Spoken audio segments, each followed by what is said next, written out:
Episode 336, Fuel Management. Welcome to the Stuck Mic AvCast. Today we're going to talk about a really important topic, and that is fuel management in our aircraft. It sounds like a simple topic, but it's actually a lot more complex than you think. First, we're going to start off with saying hello to everybody. I'm here in Lakeland, Florida, so enjoying the nice warm weather. It's actually almost like it's sunny out there. And joining us today also is Tom Frick. Tom from St. Pete, Florida. Is that correct? It is, and I'm pretty close to you, so yeah, I'm enjoying some of this low 80s temperatures today. Yeah, absolutely. And in one of my favorite towns in the, is that considered the Midwest? In Bentonville, Arkansas, is Leslie Caldwell. Hey, Leslie. Hey, Carl, and we had 75 degrees a couple of days ago, so not too bad for February. Wow. Dang, that's actually, it's usually kind of snowy up there, I think, right? Do you guys get snow? It's off and on. Oh, yeah, we're supposed to have snow next week, but Boy. That's how it's up and down. Wow. And in vacation land is James Spearman in Sevierville, Tennessee. Hey, James, how you doing, buddy? Hey, Carl. Thank you so much for letting me be here. Yeah, it's been awesome having James on. Got a lot of interesting perspectives from all flight instructors here. So let's get started. Like I said, in today's episode, we're going to talk about fuel management, some tips, tricks, and also some common errors. We're going to go through a lot of different things that we feel are very important as far as helping you manage the fuel in your aircraft. But at first, I want to start off with an accident that actually happened not too long ago, and it was an Aerostar that crashed. That was in October of 2019. Was taking off in Indiana and wound up having both engines fail. And both engines failed because the fuel that was being fed into the engine was the improper fuel. Now, if you look at the NTSB report on this one, it was a loss in control accident, but one of the main mitigating factors here was incorrect fueling. So I want to start off there because I think a lot of people talk about running out of fuel. Well, sometimes we starve the engine of fuel, or by putting the improper fuel in there, the engine quits on us. So that's the reason I want to start there, because everybody in our mind, I think we talk about, oops, I ran out of gas. In this case, they were fueled with improper fuel, and how does that happen? Well, it can happen very easily, and we're going to talk a little bit about that. But before we get started, a quick shout out to our sponsor, and that is actually aviationcareerspodcast.com. That's our sister podcast. Find out about all those free scholarships and how you can do career coaching. If you know somebody wants to get into a career in aviation, go check it out, aviationcareerspodcast.com. So anyway, let's talk about, and this is going to be, I'm hoping to keep this down to an hour because there's so much I want to go over. If you're listening to this, which most of you do on the podcast, make sure you hit subscribe. If you're over in the YouTube, please visit our YouTube and subscribe, and also check out our newsletter, because you'll have a lot of little bonuses there in the newsletter that you'll get in your mailbox every time we put out a podcast, the 1st and the 15th. So anyway, let's start with on the ground. This whole fuel management really does start on the ground. And I want to talk about a little bit about techniques as far as fueling the aircraft. And these are things that I do as far as my general aviation aircraft, and also in the aircraft I fly for work. And one of the things that I do is I know it sounds crazy, but I monitor the fueling. It's something that a lot of people are like, oh, well, can't we just trust the fuelers? Well, no. We just showed you this case of an aircraft that crashed in Indiana, and that was because of mismanagement of the fuel. Even in any kind of a large jet, et cetera, where there's a whole team, it's a great idea, because one of the things we need to understand is the fact that not only do we need to manage the fuel that's going into the aircraft, we have to manage the fuel as it's going into the aircraft. What do I mean by that? And fuel management also includes, and I didn't put this in the notes, but fuel safety on the ground. And I can tell you, probably James Spearman could talk a lot about this because he hangs out around fuel all day, is that a lot of times we make some major mistakes with fuel safety on the ground. I'm going to give an example, and then I'm going to ask James to step in here. I actually wound up falling down into a puddle. And this was a puddle that was really cold on my skin. And I was like, man, it's freezing. And we had and this is not directly next to the airport. It was close to the airport, not at the airport, I should say. And I wound up getting close to a fire, and an ember came out, and I wanted to stamp out that ember. Well, it turns out that what I slid in was not actually water, cold water, it was fuel. And when I stamped out the ember, I burst into flames. Luckily, I remember everybody telling me stop, drop, and roll.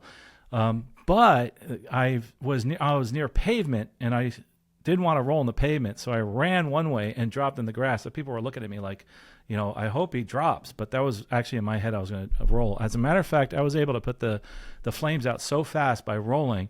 And it's funny because people tell me when they saw it that I went so fast, it was like a lightning. And that was interesting because it has to do with management of fuel and management of fuel spills, and that's something that's really important. So James, since you're around fuel more than most of us here, and look at the picture of you. There's an aircraft back behind you that probably has some gas in it. How is that you mitigate the risks of fuel on the ground? Fuel on the ground specifically. Obviously, when there's leaks or we have to drain tanks and maintenance, stuff like that, and we'll try to catch it in buckets. We try to catch it, and then if it does hit the ground, we try to. We've got pig mats that'll get it up as quickly as possible. It does significantly help when the aircraft is grounded. We try to ground all the aircraft even inside the hangar. But yeah, it can be definitely dangerous, and I don't have a story like that other than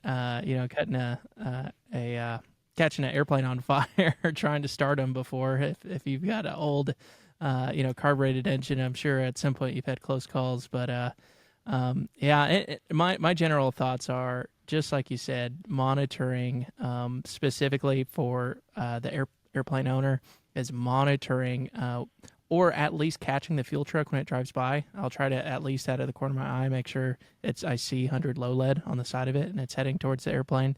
And then I'll try to peek out the window from the FBO, make sure I see 100 low lead or Jet A, depending on the plane. I fly a lot of Diamond aircraft and jet aircraft as well. You can see the truck pulling away. And then technique actually that I do in any of the piston aircraft is I will actually, when I check the fuel caps, I'll take the cap off and I'll stand over, lean over the wing and kind of, get some of the smell come into my nose every single time from fueling. If you have never smelled Jet A and you've only been around piston, there's a huge difference in the smell. You'll know right away. And it's likely that you'd still get an odd smell, a weird smell if you had a piston plane and they accidentally fueled it with Jet A. And it does happen. And either plane, that's my customers are like, okay, James Freeman technique. I'm not telling you to huff fumes, but it's probably not exactly healthy for you. But I'd prefer to know on the front end if they fueled it with the wrong fuel. Now you're around a lot of different airplanes that you actually, I'm assuming that you might fuel or put fuel back into. So do you have a technique other than smelling the gas for determining the different types of fuel, primarily Av fuel and jet fuel? And I'm not so sure if you do auto fuel in your shop. Yeah, actually, the Icon runs on auto fuel as well too. It can be run. It has a that Rotax engine in it. So theoretically, it should run down to the bottom of the tank. The colors are different, right? So jet fuel is yellow, AvGas is blue, and then you've got your car gas as well. It should stand out to you. Sumping the tank should also be, you should sump your tanks before you take off every fueling, not only just to get water out of there, but just make sure nothing else went in there. I'm no expert on the difference in weights, but I do, correct me if I'm wrong, I think Jet A sinks to the bottom pretty quickly. Sump your tanks. So when you say sump your tanks, I just want to go to that, and then Leslie has another technique. You don't mean like the old school, put your fingers up to the strainer and then say, "Oh yeah, there's no water in that fuel." You don't use that technique, do you? You should have one of those little cups that you poke in and actually something. I know customers that never sump their tanks ever. And we do it at annual for them. They're like, "Oh yeah, I never touched those." I know they get stuck open. Also, technique. If you're worried about your sumps getting stuck open, it's because you're not sumping them enough. It fixes them when you sump them more often. That's some great preventative maintenance right there. But that whole technique, by the way, that's from the old days. I know when I started flying, a lot of guys would just sump it by touching it, and we didn't wear headsets back then. That's probably why I'm losing my hearing. But again, there's many different ways to figure out what the fuel is. Another one is, Leslie, this technique that what do you call it again? I call it the paper towel technique. You can actually do it with your fingers as well. And I'm no chemist, but correct me if I'm wrong. There is either a higher or there is kerosene in Jet A fuel, but not as much or not at all in AvGas. And so kerosene has more of an oily residue to it. So if you were to dip the tip end of a paper towel into your AvGas or even on your finger, it's going to evaporate a lot more quickly than leave kind of like the oily residue that Jet A would. But I've got one more technique I like to share, and I like to do this on my discovery flights. That's one of the first things I teach a prospective student, how to sump the fuel, what we're looking for. Looking for the color, I like to hold it up to the white paint of the plane or up in the sunlight to really show them that blue color in our AvGas that we're looking for, our low lead. Then we sniff it. I pour some water in it, show them what water droplets look like if water was in the fuel and you were to sump some water out. And I say, okay, the very last thing we're going to do is we're going to taste test it. And they look at me like, seriously? It's like, yeah. And I just watch to see. It's a big joke, of course, but I try to make that relaxing atmosphere on a discovery flight and say, hey, I'm just kidding with you. But these are the important reasons why we do all of these things before every flight and after every time we get fuel. Absolutely. Again, going back to how we can tell what types of fuel we have, do what you need to do. But I love these techniques, especially the ones where we use a fuel strainer that's clear. But after we're done sumping our fuel, what do we do with that fuel? And this is kind of interesting because, when I started flying, all we did was toss it on the ramp and then it would evaporate. Most airports that I know of, and I'm not so sure there's airports that don't have this in place, you really can't throw the fuel on the ground. So where do we put that? A lot of us have those little fuel strainers that we can put the fuel back into our tank. Of course, if it's fuel that actually you strain that's really all water, I wouldn't put that into the tank. And that's another point we should have made, is that make sure you know the actual color of your fuel. We talked about that, but I've actually sumped a whole cup of water before. And if I didn't realize that was water, then that would have been not a good thing to have happen there. But now what do we do with the spent fuel? I pour it, a lot of times I put it back into my tank. I wish I had a picture of one that I use, but it's a really great device, has a strainer on top, and it'll actually let me pour the fuel back into the tank. If not, we have a collector at the end of the hangar where I am, and otherwise, there's that other technique that people do that just throw it into the air. I don't think that's very environmentally conscious, and I think most people don't want us to do that anymore. And most airports would actually have an issue with that. So I'm kind of curious, what do you guys do with your, and especially, James, I was wondering, you must get a lot of extra gas from all the work that you do. Where do you put it all? Yeah, so we may pull out if we have to do a weight and balance on a plane and the customer wasn't mindful. Typically I'll try to get them to run all the gas out of it as low as he can, but we'll still have. I'll have 55 gallons of AvGas on hand at any point that can't go back in an airplane, and so oftentimes, Wow. it will find its way into other uses that are not aviation. And then from there, we'll dispose of it through a company that comes out and takes care of it, and we'll pay them a fee. Same thing with our oil coming through. There's a lot of oil. Honestly, on those notes, there are heaters, hangar heaters that run off of used engine oil, which is kind of cool. There's a hangar down the way of mine, and they try to take as much oil as I can give them. So. Your techniques are right though, to dispose of it, as you're on the ramp. I think at some point, and I'm no saint, but I think a lot of the larger airports, if they catch you, they'll fine you. So be careful.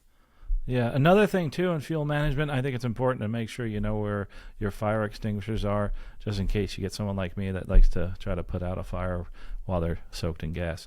Tom, as far as the jet, you fly a jet. What do you guys do with the fuel that you sump, if you sump it? Generally, fuel gets sumped. Usually, when we're in a hangar and we have a container where we will dispose of that fuel that we pull out of there. Usually, fueling's at while we're out on the road. We do sump it occasionally, but not every time. We are pretty good about being with the airplane when it's fueled. So making sure that the right fuel is going in the plane and how it's hooked up and no contamination in between. Most places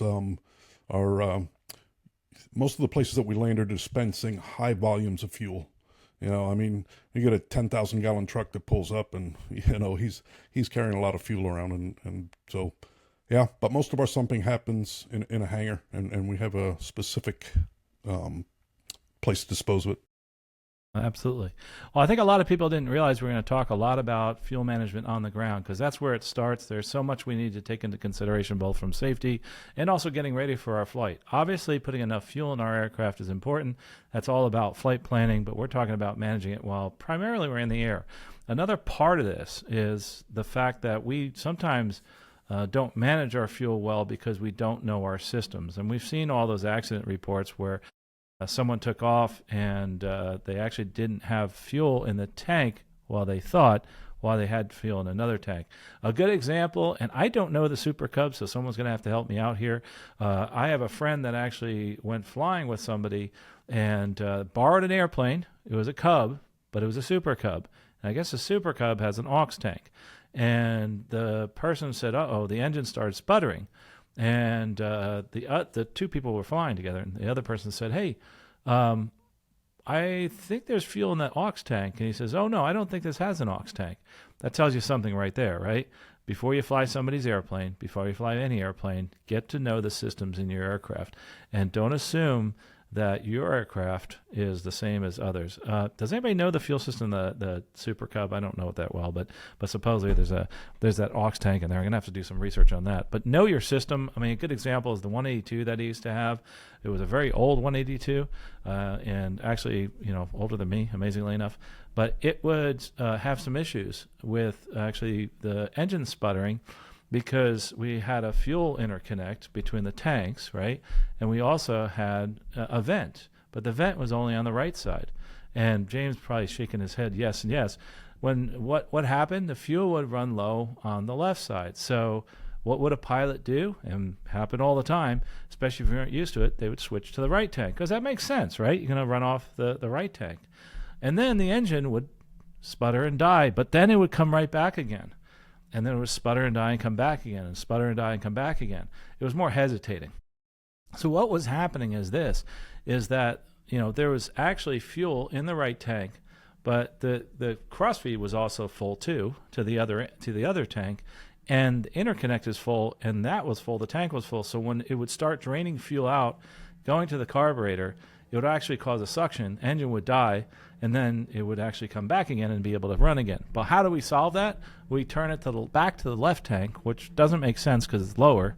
Let it run down at least a half, so that we know that the fuel will go actually outside, across and down outside the interconnect there, and we will have actually air between the tanks. And that's because of the fact that fuel would stick between there. And that's a common error or common problem in the 182. And James, I don't know if you know that if that's ever happened to some of your customers, but it was kind of an eye opener when it first happened to me. Yeah, the one I actually see a lot is actually with these Cirruses behind us with the cavitation on a really hot day, and they don't sump the gascolator. The fuel will just pretty much lock up, and they'll never get it started. And then they'll call, hey, we've primed it, we've done everything, it won't start. It's like, okay, sump the gascolator. So it'll fire right up, getting that out of there. So yeah, but you're right. I mean, any of the older planes, honestly, when I do annuals on them, a lot of them, if you're hopping into a friend's plane, many of the Bonanzas, 182s, or planes I see, I mean, they've got the aux pumps, deactivated for the most part. I mean, it's kind of rare that I see people come in with them and they're actually still functional and using them. So yeah, I would, just like Carl said, reiterate, know the airplane, get some training on it. And even if it's the same model as your airplane. Yeah, you would think that in a gravity-fed airplane you wouldn't have those problems, right, Tom? I mean, I know we had that issue with my 182. I don't. Have you ever run into this problem, Tom? Yes. I mean, so in a gravity-fed system, flying like in a Cessna 172 or 182, a lot of times on long cross-country flights and you're flying in a big crosswind or something like that, the plane is tilted at a certain angle and it'll tend to feed that fuel from one tank more than the other. And you'll notice it in the gauges. You'll start noticing one gauge is it's like, where's all the fuel going in my one tank? So you'll use the valve to switch over to start draining off the other one. And you get that kind of vapor lock thing in there as it's feeding down to the valve, and that's what causes that. That hesitation is where it locked up and wasn't getting fuel, and that all of a sudden coming back is after the little bubbles go through, and it resets itself and relieves itself of some of the pressure, and all of a sudden, boom, you got fuel flowing again. You do have a fuel pump that's drawing that up to the injectors or the carburetor, whatever the case may be, but at the end of the day, it's still a gravity-fed system down to the valve. How about in the systems? And again, James, I have to ask you this question because I don't really fly too many airplanes with fuel boost pumps. I have aux pumps, but not fuel boost pumps. And the difference being, like in a Piper or Warrior, we have a engine-driven pump. You also have an auxiliary pump. We usually turn that on during takeoff in case the one fails. What have you seen happen with those? And what kind of aircraft would have something like a fuel boost pump? Yeah, the boost pumps, obviously the Cirrus has them. Any of the Continental engines, they've got it. Actually, the Bonanzas, kind of the old school way was you always took off with the boost pump off. It just only had high prime. But now they've got 3 switches, low and then prime. The Cirrus is set up in the same way. They're taking off and landing with it on. For the most part, the Cirrus pilots will leave it on the whole time, just for good measure. You're supposed to turn it on when you're switching tanks. The Pipers, I haven't had this happen in a Cirrus, but any of the Piper Saratogas, when I switch tanks, I have had them stutter if I didn't flip on the boost pump before I switch tanks. It is common. Actually kind of a gee whiz thing too. The Bonanzas, they even the G36 and A36 models, they have really poor airflow through their cowling, and that one you're gonna hit. That's actually a technique to hit high prime on takeoff at full power only, and it'll actually bring your CHTs down through the climb only for a certain amount of minutes. But it's a neat little technique. Interesting. As far as that's concerned, as far as putting your aux tanks on, your auxiliary fuel pump, I should say, auxiliary fuel pump, know your airplane. I mean, and also, there are different techniques out there. So just remember to follow the checklist and follow your POH. That's, I think, the most important. The other thing, too, I think like what you just said, James, is that if you see some people doing these things, just make sure these different techniques, make sure you do a lot of research before you go out there and actually do this in your airplane. Especially, we don't want to see you starving fuel on the aircraft, that's for sure. Another thing, too, is that many times in different airplanes, we sometimes don't realize, and this goes back really towards fueling, and we forgot to mention this one thing, is there's these fuel caps that sometimes can be a challenge. And managing our fuel so that our fuel flow isn't as high, one big part of that's leaving the cap on, because your fuel flow gets really high because when it's going out the wings, it's getting pushed out pretty quickly, and very high fuel flow is not going through the engine. But it's interesting because a lot of times I've actually seen caps leak, but also caps disappear, and you can lose quite a bit of fuel there. That actually throws all your calculations off. You're like, okay, how much gas did actually leave the tank? Another cool thing is you can actually estimate some of that depending on the model, but really get to know the model that you have as far as if the tanks are missing. Some tanks have the ability to actually plug themselves, and stop them from losing fuel depending on the type of filler cap and receiver that you have in the aircraft. You usually see those in some of the bigger aircraft, but something to make, good comment to make there. The other part of this is as far as landing off airport, is that we have to know, going back to what James said, is how to switch our tanks. I was on a forum, it's interesting what you just said, James, where someone was saying that they never really have to put the tanks on, the pumps on before they switch tanks. That's in their airplane. Just because that works in the airplane doesn't necessarily mean that it's going to work in your airplane. And I would say, James, I would say that's probably the best technique is to turn it on. Yeah, I'd like to see their POH. I was like, let's open that thing up and let's take a look. I beg to differ. Absolutely. So it won't say that in the POH. It's the person on the forums that'll say that. So be careful what you do there. You know that little book that came with the plane? It's got a lot of good information in it that's very helpful. Absolutely. And going back to this, as far as the fuel and managing your fuel, another thing that can happen, and this is going to sound strange, even in flight, is to have contamination in your fuel in flight. And that contamination can happen during flight. That doesn't sound right, but, and probably James knows this, is the fact that, sometimes we have fuel sealants or fuel tank sealants that can actually, be introduced into the fuel. Either they come loose or there's little particles and they'll clog it up. But also in I shouldn't say just old planes. In some planes, when you have some heavy rains, you could wind up having water that gets into your fuel system. So, James, I think you may have had an incident where you had an issue with fuel and water together. Yeah, I had a customer approach me he had a T-34 Mentor. It's an old, actually it was an Air Force trainer plane.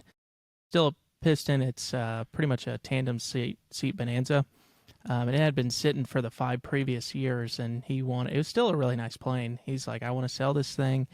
Can you help me do the annual on it, bring it back to life, and then, help me sell it. And I was like, sure, no problem. So I started working on it, went through the annual, got it back running. I ran it, I drained the tanks actually and filled them back up. Everything was fine. I did multiple full power runs. Everything was going good. So I took it out to start doing the test flying on it.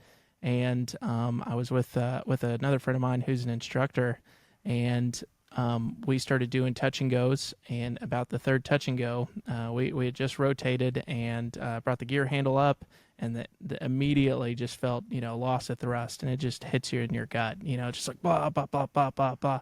And, he's screaming we're tandem seat. He's screaming in the back. He's like, James, that doesn't sound good. And I was like, yeah, no shit. But that time we're just barely clearing the trees, just barely could keep it, to where it would maintain an altitude. I just kind of started a gentle, nice turn, like just barely bank it to try to start coming back. We didn't have any altitude to try to turn back, but it would maintain some sort of speed and altitude. And the engine was just blah, blah, blah, blah, blah, blah, blah, blah, blah, blah. And we made it around to like a really wide, crosswind, which sounds crazy in that situation, but you didn't have any altitude to go to 30 degrees of bank, no airspeed either. Brought it around, and then all of a sudden, it started running great.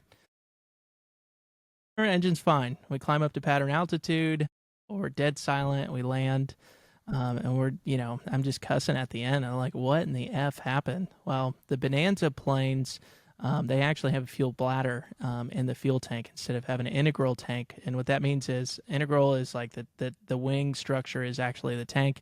Bladder is a rubber bladder that's inside the tank that is the tank. And those bladders can actually get ripples. They can kind of lay over each other and create ripples in little pockets. And it can trap water in this little pocket over a certain amount of time. And even though I did everything I could, until I got out there and started doing touch and goes and bouncing around and going to angles of bank, it finally worked all those pockets into the center, and it finally went through the engine. So that was definitely a contamination event, and I never had that issue again. But yeah, definitely eye opener. And that also has to do with knowing your systems too. You said fuel bladder. I talk to my friends now. I don't fly 210s. I haven't yet, but that have fuel bladders in there. And the one thing that I hear from some friends is that, yeah, we'll fill it up and then we'll wait 15 minutes and fill it up again. So you have to understand your system due to those bladders. And that debate could go on for a while as far as whether people recommend bladders or not. And I'm not sure if, James, you want to answer that question, but as far as the benefits of not having an integral tank and bladders, but you have to realize that there are times when you fuel the aircraft and you look down and you see that it's full of fuel, and you come back 15 minutes later and it's not, and that's because of the bladders, and that's that movement within the bladders. So something to be cognizant of, especially like what you just said with even with fuel. Actually, contamination work got contaminated with water. So a great example, James. Sorry that happened to you, but it was a really good example. As far as the knowing how to use your aircraft and just as far as knowing your systems, one last thing I want to say about that before we get to managing the fuel in flight. Really do know your actual fuel selector. And if you're in the experimental world, because I have a lot of friends that are in experimentals and I've flown a few, know that when you install something, something could go wrong, afterwards. So just be very cognizant of that. And in general, in flight, if you push a button, flick a switch, turn something on, and something bad happens, do the opposite. So this actually happened to a friend of mine who installed a new fuel selector and wound up switching tanks, and the engine quit. And then he said, well, wait a minute, I just switched tanks and the engine quit. Let me go back to the other tank. Switched it back, and then the engine started up again. He had actually installed the fuel selector improperly, and that's what was causing it. So not just knowing your fuel selector and how to operate it, but also know how to install that, especially those folks in the experimental world. So that's kind of the last thing I want to say on that. So that's it for the as far as knowing your fuel system, unless anybody else has something else as far as that's concerned. Let's move on to actually the thing that everybody thinks we're talking about when we start this. We've actually been talking for a while. We haven't even been in flight yet. We haven't even gotten in the air. So let's go take off. I mean, it's about time we get in the air, right? And so let's go and manage our fuel in flight. First of all, you have to know how much fuel you have in the aircraft. And we talked about that when we're managing the fuel on the ground. But now we want to actually manage the fuel in flight. And a big part of that is not knowing just how many gallons you have in the aircraft. It's knowing how much time you have that you can fly. And when someone asks you, say fuel, right? If the air traffic control says, how much fuel do you have? You tell them not 10 gallons. You tell them you have 2 hours or you have 1 hour. And that's really important. But how do we actually manage that? So Leslie, what do you use to actually manage your fuel after you are on the ground and in the air? What's the one big tool that you use? Well, with me personally, I'm instructing a lot of primary students who are learning foundational knowledge and just the basics of managing their fuel. So there's this thing that we all learned back in private pilot training called dead reckoning. And if you're going, especially out, away from the airport, going to your different checkpoints, and I'm starting with, so many gallons of fuel, and I have this fuel burn, and I'm going this distance. Now I'm going to set a timer or note the time when I take off, and I know exactly how many minutes it should be taking me to get from one checkpoint to the next. And, if you hit an unforecasted headwind, especially on a longer cross country, then your fuel burn is going to be a lot higher than what you initially expected. And then, if I'm doing that with me and, I have to carry maybe 3/4 full tanks because I've got another adult with me in my Cessna 150, that can make a huge difference in an aircraft like that. So getting back to those basics, that's something that I literally was teaching a student just yesterday about how to calculate all that with dead reckoning. But you also have to consider, we're learning to use our POH and getting our fuel burn numbers from that, but is that the actual fuel burn that the performance you're getting out of your aircraft? So as an aircraft owner or a flight instructor, you need to be checking on that every once in a while, sticking your fuel and seeing what your actual fuel burn is, especially if you're going out and doing pattern work or maneuvers, because in my 150, I'm not going to get, 4.5, 5 gallons per hour when we're out, in the pattern for an hour and a half. So when you're using that timer, Leslie, you first know how much gas you have in the aircraft, and then you're using it to determine if maybe you have a stronger headwind or a tailwind. What do you do from there? Do you continue to write that down, like, hey, I've got 30 minutes left, or that you keep that in your mind? Yeah, I like to show the students different techniques you can use. There's some really good actual E6B apps on your phone that you can use. To me, that's something you can do on the fly, so to speak. But doing those calculations, having because I have a student that they don't have ForeFlight yet, so they actually have the paper nav log, and so we're filling out those columns, looking at the actual time, looking at our watch, and calculating those times, and kind of make it in a training environment, make it like a competition with yourself. How accurately can you plan this flight, but keeping up with it like that. How about on the other side of that, as far as physically looking at a timer? Some people use these Audible devices. I do not use them, so I'm curious if Tom's shaking his head. What kind of Audible devices have you either used or seen used? Yeah, so there's some of the it depends really on the aircraft that I'm in. Some planes have audio indications, some have visual indications, and a lot of them, like even back as far as the Garmin 430s, and all the newer Garmins after it, a lot of the Avidyne systems, they all have ways to put personalized timers in them, and they usually come up with a flashing light with a message. Hey, we got a message. And the message that you type in there for yourself is fuel selector, so that on a regular basis you get that. And part of like when I train students is like never, ever, ever ignore flashing lights. I let them know they drive me absolutely nuts. It's like, that light's flashing. What does it say? Let's figure it out. So, and that's for me, it's more the visual thing. Some of them have the audio thing that'll go along with it. It'll ding or some kind of noise that'll come up. There's also a tactile one. I've used timers that have little buzzers on them.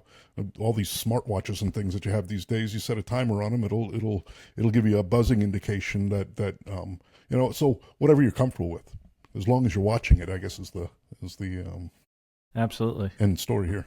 Mine is the visual. The top of the hour and the bottom of the hour. The big hand that goes around. Sure, just a lot of people. A regular timer. Absolutely, just a regular timer. Although, to be honest with you, most of the planes now that I'm in don't have the hands anymore. They're digital.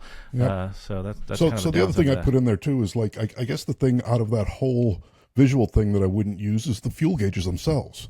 Because even the PHAC, so the Pilot's Handbook of Aeronautical Knowledge, when you go and look at their description of fuel gauges, it specifically says in there, aircraft certification rules require accuracy in fuel gauges only when they read empty. Any reading other than empty should be verified. And that's the key right there, is that we go back and we verify beforehand. How much fuel do we got in the tank? Do we use it via dipstick, via visual, some kind of mark somewhere, but physically being able to see how much fuel you have on board and never trusting a fuel gauge. Yeah, absolutely. And that's kind of hard for some people. I know a lot of our listeners work for the airlines, and their fuel gauges have to work. And we are taught to actually read off of those fuel gauges, and then you switch to the GA world where Sure. Never trust a fuel gauge. And that's the thing. I am definitely talking about the GA world, because in the aircraft that I fly, the fuel gauges work, and we rely on them. Yeah, and they have to work. I mean, that's the thing, is that's where a lot of, like I said, with the audience here, they fly both of those, and sometimes we forget. Oh yeah, that fuel gauge doesn't work, and it says it's half full, but it definitely it may not be half full. You have to verify it by time. That's a big thing. Speaking of time, and as far as how long you've been aloft, that type of thing, how far you can go, how long you can stay aloft. One of the things that I think is key to that, and something we forget to do sometimes, and there's many techniques here, is leaning the aircraft. After takeoff, even in the climb, possibly, if it's a cruise climb, high altitude airport, there's different techniques as far as leaning. I think the most important point when it comes to leaning is, first of all, follow your POH. There's, rich of peak, lean of peak, that whole argument, depending on the equipment you have. But the most important thing is know your fuel flow. And that is incredibly important. So you have a book, and that'll tell you what it is. And one thing, I watched this one guy on YouTube, and he's great. He looks at the fuel flow, and then he goes back and he actually looks at the fuel flow gauge, and they match up. And he's up, there it is. It matches up. And I think that's terrific, because now you have two verifications of that fuel flow. So Tom, what techniques do you use? Well, it's part of the technique of like when I first learned to fly and how it evolved over time. So my initial instructor, when we went in and looked at the POH and we were doing flight planning and stuff like that, we went through the book and looked at the worst case scenario. What is a worst case scenario fuel burn for this aircraft? And I mean, in the little Piper Warrior I was flying, I think it was like 9.2 gallons an hour was like its worst case scenario. So we went up one and just used 10 gallons an hour as just a mental thing to do with fuel. But when we got to the intricacies of actually doing flight plans and then actually flying those flight plans, we would calculate them out and go through the POH, and we would look at our headwinds and our altitudes and all this stuff, and I would do all the calculations with the little spinny E6B, the whole manual version of doing it, and it just never ceased to amaze me that we would get somewhere and I would have them refuel the plane to put it back up again. And okay, according to my calculations, you should be putting like 12 gallons of gas on this aircraft. And bingo, it was right on 12 gallons of gas. And it's like, that's cool. So the numbers do work. The POH does work. So the more that you can get into it, and the technique you were just saying of getting up and, leaning out an aircraft and getting in, it's like, okay, I'm at this temperature, I'm at this altitude, I'm cruising along here. Let's pull out the POH. Yep, look at that. There's my fuel flow. You just love it when I love it when the numbers line up, and they will, most times. Tom, it's funny you were talking about, doing the worst case scenario and that type of thing. I had an embarrassing moment when I was flying, and I was in a different airplane. I had forgotten that, and I had different engines on this airplane, and I was I think I was over Bermuda, and I was like, we were going to New York, and I said, I'm like, we're not going to make it. And I looked at my fuel in my tanks, and I was doing my fuel flow based on the old engines, and we had new engines on this plane, had burned 20% less gas. The captain looked at me and said, hey, we're in the newer engines on these things. So we actually have plenty of gas. He's like, look at your fuel flow. Ding, ding, ding. Look at your fuel flow. Our fuel flow was totally different than the rule of thumb that I was using, worst case scenario, like you were talking about. So you may actually have a lot more fuel than expected. In my case, it could have led to declaring an emergency or diverting if I didn't, finally wake up and say, oh yeah, okay, this is a different engine that we have in this airplane. It was interesting because actually looking at it said we're going to make it, but in my mind it doesn't. But that's me. By the way, I really think that is a good idea to use those rules of thumb and kind of double check, but just make sure if you're using a rule of thumb and you go between different airplanes like I do, that you actually are using the rule of thumb for the right airplane. That is for sure. Going back to the leaning, though, I do want to put James on point here maybe a little bit. I know you get this question often. Rich of peak or lean of peak? What do most people do, and when do you suggest each? Yeah, so these are cruise techniques, fuel setup for cruise technique. There is a lean climb, that's a procedure that some engines have, normally turbocharged. It's actually the Continental engines that have the Teddy turbo system. They have a procedure for it. But, once you get up in cruise, you're from there, you need to set up the engine in a way that mitigates how much lead is going through this system. You can leave it at full rich. However, you are doing damage to your engine over time. There's the ignition system of magnetos are incredibly weak and inefficient, and it's leaving behind lots of carbon and lead deposits. And somebody like me that's going through your annual inspection, doing borescope inspections, I can tell that you're not leaning on the ground when you're taxiing. I can tell that you're not using a technique when you get up to cruise, because the lead just turns solid and cakes up all along the top of the cylinder. And then you might get half the life from your cylinders because there's underneath the exhaust seat or your intake valve, the exhaust valve or the intake valve, the seat where the valve closes, you build up a lot of lead and carbon deposits underneath it to where it no longer seals. And you have no compression. So you need to use some sort of technique to lean when you get up to cruise. There's a huge debate on rich at peak or lean at peak, and there's articles to go both ways. I don't really care that much. I mean, I don't think actually from borescope data that I've got and just years of doing it, I don't think it's really that big of a difference either way. But you need to know the procedure in your manual. For example, the Continental procedure for lean at peak is, I'll just use the Sears for example. You're going to set 2,500 RPM. Normally gives you around 23.8 manifold pressure. And then from there, the book says you're going to lean till you reach, if you're doing lean a peak, you're going to lean, and you need an engine monitor to do this too. There's no way to do this without an engine monitor. But you need to know when your EGT, the last EGT, peaks. The G1000 or Garmin units or JPI will normally flash first, last, whichever cylinder. The last cylinder will peak. Then you continue to lean till you get to minus 50 degrees past the last peak. If you're going rich a peak, same setup with RPM and manifold pressure, and then you're going to go rich a peak. So you lean all the way till the peak, and it'll say, this time you're going to use the first cylinder that peaks, and then you're going to start to enrich in it, and you're going to go minus 75 from the first peak. That's the textbook. So a lot of people say they're running rich a peak or lean a peak, but they're actually running 300 rich a peak, or they think they're running lean a peak, but they're actually running at peak itself. And so a technique that and works. Honestly, that most of what I do when I hop in the plane with customers, they all want me to demonstrate lean a peak and rich a peak. And as much as I try to explain it on the ground, it's not until we get in flight. And there's owners that have owned their plane for 5 years, and they're like, "Oh, I never thought that's what it meant." So it is a big kind of topic that everyone's got an opinion on.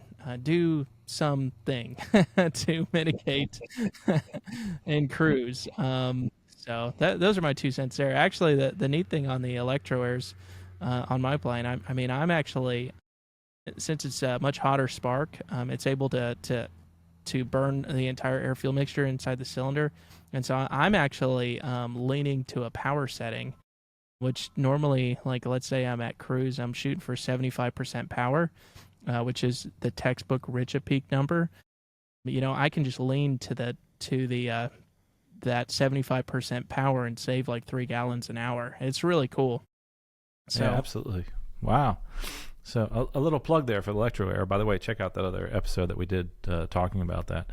But really good description of that. I meant to put you on the spot with that, by the way. I was teasing, but so that's something else to look at, is do the research on your aircraft, but do something. I love how you said that, James. That was awesome. Also, as far as consumption, do you actually track it? Do you track your fuel consumption as you're flying? That's important. Do you write down things as you're flying? Amazingly enough, the plane that I fly for work, we actually use a piece of paper and a pencil and write down the times, and we actually write down how much fuel we have on board, and we actually determine how far off track we might be. So that's really important. We actually do that even in the airliners. So make sure you track your fuel consumption, track what you're doing and how much time it is between points. Like Leslie said, you may have an unforecasted headwind or tailwind. Also, the person that's responsible for the fuel, if you're a flight instructor, I can't stress this enough, is that it's you. You're the person that really is responsible for the fuel. I have a really good friend who went swimming in the Gulf Stream once, 4 people on board of a 172, and the reason being is he ran out of gas because he asked the student how much gas you have in the aircraft, and he told him, but the student had forgotten he had flown an extra half an hour, and so that's something that you really need to do, is get up there and sump the tanks. I know I do. I even look at the oil when I go out with students, and I get them used to that I just do that, and it's nothing against them. I'm in the airplane with you, so I really want to double check it in case something happens. How about personal minimums? Who brought this one up as far as personal minimums? Leslie? That was me. That was just something that came to mind. And while we were talking about something else earlier.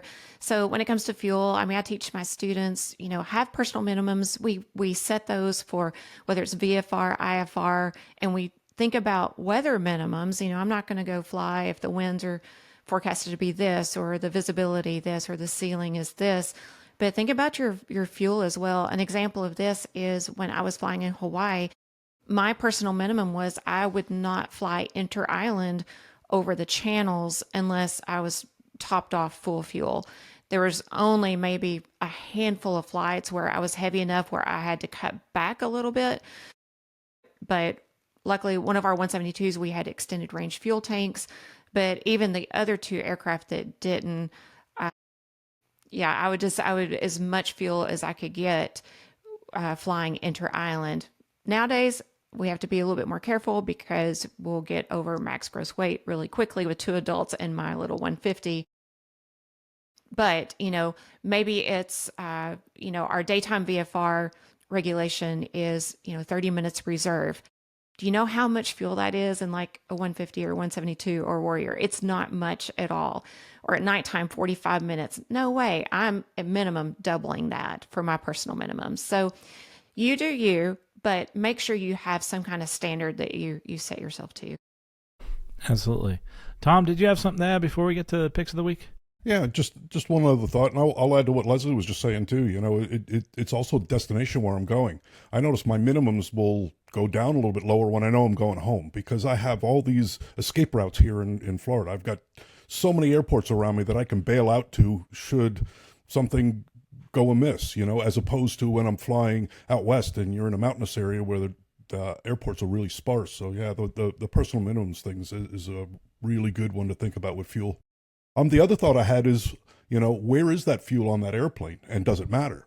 It occurs to me, I see that Cirrus sitting there behind James, that, they have a minimum that you got to have a certain amount of balance between how much fuel you have in each tank when you come into land. You can't be really heavy on one side of the aircraft or another. So managing that is like how much you have on each side of the plane, and then also what you have on board as well. It occurred to me that, the difference, the aircraft that I fly, the difference between its gross takeoff weight and its landing weight is 3,500 pounds. That's 450 gallons of fuel. That's, for us, that's a couple hours, almost 3 hours worth of fly-in time, which, it makes a difference. So I need to know where that fuel is and what I'm going to do, how I'm going to manage that fuel in the event that something runs amiss. Being able to manage where that fuel is on the plane, because that plane has 3 tanks on it that I'm flying.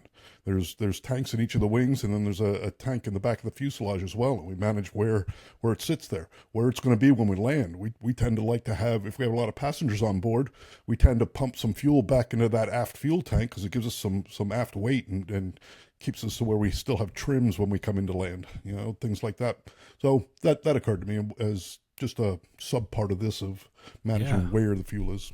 Absolutely. And it's funny because a lot of times we don't think about that, but there are some very complex fuel systems out there in general aviation aircraft, and knowing where your fuel is very important. Like I just talked about in the beginning with the Piper Super Cub, knowing where the fuel is and knowing that you have a tank that has fuel in it is really important.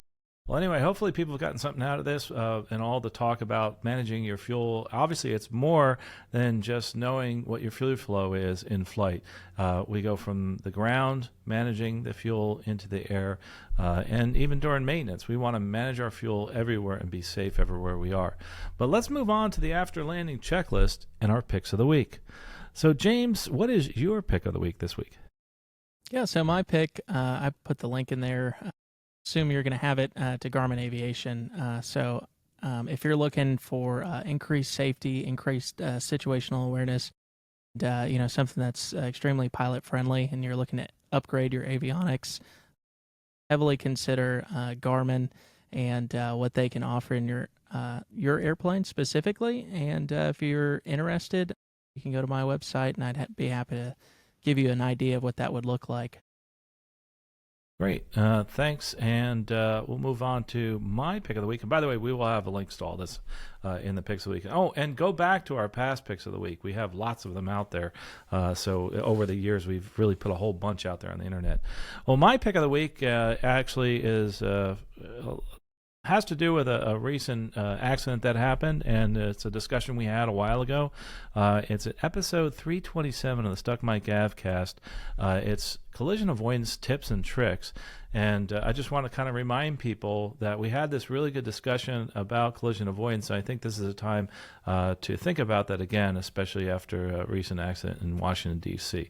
So again, Stuck Mic AvCast, episode 327. Check it out on YouTube or in any of the podcatchers that you have. That's my pick of the week. Leslie, what is your pick of the week? My pick of the week is a kind of new to me gadget in my aircraft that I've never had one of these before, but I'm really enjoying it. and getting to know all the features on it. I do not have an engine monitor in my Cessna 150. So for those of you who do not have some kind of digital readout of your fuel flow, JPI makes a fuel scan 450. It's about $750 for your basic gravity fed or fuel pump aircraft. They even make one for Rotax engines, but you can enter in the fuel that's in the aircraft, and it gives you your fuel used, your fuel remaining, hours and minutes remaining. So it's got the time element to it. Fuel required to your next waypoint, fuel on reserve. Anyway, a lot more features than that. So I'm really enjoying that, and gives you a lot more situational awareness and a lot more accuracy in your planning. Awesome. Thanks. And we'll put that in the show notes too. So the JPI Instruments, awesome company too. I love all the different instruments they have. Tom, what is your pick of the week? Yeah, so I got to preface this one. I was just on a trip a couple days ago, and I was up in Chicago. I was standing on a ramp at Midway. It was 37 degrees. The winds were blowing at 40 knots, and I was freezing. And I went to my happy place, which was this app that's on my phone, and it's the island of the Bahamas. And this basic app goes through and just it's everything you need to know to do trips over there. I mean, it's the closest tropical place that's out of the country, right? So dining, hotels, local arts and culture, shopping, where the airports are, and all that stuff. I think the Bahamas Ministry of Tourism had just updated this app, so it's fairly been revamped here. Looks a little different, and it's awesome because you start zooming in on some of these places and pick a hotel or something like that, and it comes with lots of pretty pictures, and they just look warm, So I thought, here we are, the beginning of February. It'd be appropriate to talk about someplace warmer. Absolutely. And I got links on there for Apple or for Android. Okay, yeah, we'll put those in the show notes too. Thanks, Tom. It is not just warm, but it's absolutely beautiful. I love all the colors and different types of sand, white sand, pink sand, and it's really gorgeous there. I just went over to the Bahamas a couple weeks ago. It was just gorgeous. So love that one for the pick of the week, especially since this is a cold time of the year. There's some really good links in there too, by the way, in that app. If you want to get more information about flying in there, there's some other good books out there too on that. But that's a really cool app. That's my happy place too, Tom. So I really appreciate that pick of the week there. Don't forget to look in the show notes. We have all the links to the things that we talked about, and we really appreciate you coming here and listening. Do subscribe both on our YouTube channel and also put your comments there. If you have questions, stuckmikeavcast@gmail.com, or put them in the comments below, either in your podcatcher or on YouTube. But I really recommend you going out right now and trying to figure out something about your fuel system that you didn't know. I challenge you to do that, I should say. Go into your fuel system and your POH, go through some of the things we talked about, and try to do something that'll make you a safer pilot today, so that tomorrow you'll be a safer pilot, and the next day you'll be a safer pilot.